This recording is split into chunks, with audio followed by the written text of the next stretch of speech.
സലഫി പണ്ഡിതനെതിരെയുള്ള IS ആരോപണം ചെറുക്കാൻ മുസ്ലിം league രംഗത്തെത്തിയതിനെതിരെ സമസ്തയുടെ എതിർപ്പ് രൂക്ഷം.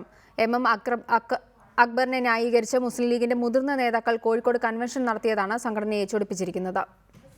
ഭീകരതയുടെ പേരിലുള്ള മുസ്ലിം വേട്ടയ്ക്കെതിരെ ജനജാഗരണം എന്ന പ്രമേയത്തിൽ കഴിഞ്ഞ ദിവസമാണ് മുസ്ലിം ലീഗ് കോഴിക്കോട് കൺവെൻഷൻ നടത്തിയത്.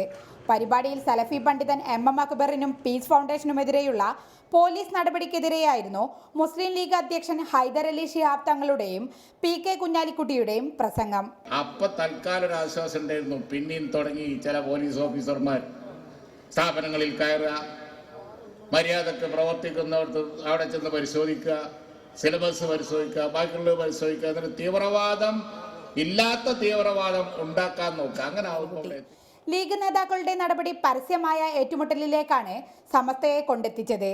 PDP നേതാവ് അബ്ദുൽ നാസർ മദനിക്ക് വേണ്ടി ചെറുവിരലനക്കാത്തവർ സലഫി പണ്ഡിതിന് വേണ്ടി അസാധാരണമായി ഇടപെടുന്നത് സലഫി സ്വാധീനത്തിന് വഴിപ്പെട്ടതുകൊണ്ടാണെന്നാണ് ആരോപണം. UDF സർക്കാരിന്റെ കാലത്ത് യത്തീംഖാനകൾക്കെതിരെ നേരെ നടപടിയുണ്ടായപ്പോൾ പോലും മൗനം പാലിച്ചവരാണ് മുസ്ലിം ലീഗ് നേതാക്കളെന്നും വിമർശനമുയർന്നു. കൺവെൻഷൻ നടന്ന ദിവസം സമസ്ത നേതാവ് ആലിക്കുട്ടി മുസ്ലിയാരുടേതായി ചന്ദ്രികയിൽ വന്ന ലേഖനവും വിവാദമായി. MM അക്ബറിനെ പ്രതിക്കൂട്ടിലാക്കുന്ന പോലീസ് നടപടിയെ മുസ്ലിം വേട്ടയായാണ് ലേഖനത്തിൽ വിശേഷിപ്പിച്ചിരിക്കുന്നത്.